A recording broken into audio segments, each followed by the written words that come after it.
જય ગૌમાતા. શ્રી સિદ્ધાર્થ ગૌશાળા હરગડિયા ચોકી રાજકોટ અમદાવાદ હાઈવે ઉપર આ ગૌશાળા આવેલી હોય. આ ગૌશાળામાં નિરાધાર, વૃદ્ધ, બીમાર, તરસોડાયેલ 350થી વધારે ગૌ માતાનો નિભાવ કરવામાં આવતો હોય.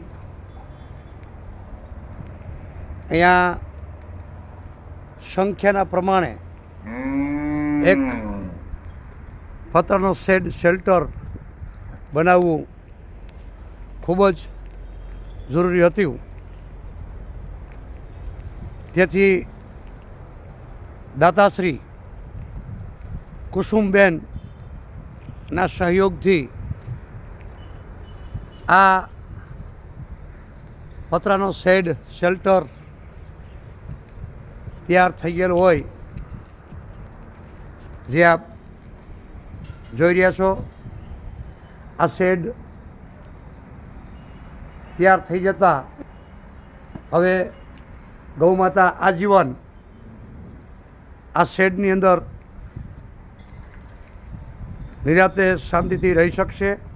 ઉનાળામાં તપવું નહીં પડે, શિયાળામાં ઠરવું નહીં પડે અને ચોમાસામાં પલળવું નહીં પડે.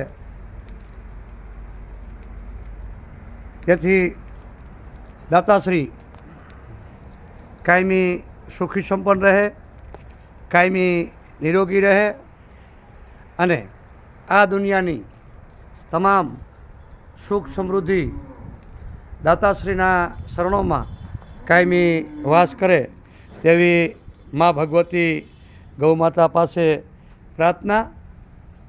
જય ગૌ માતા. માતાજી.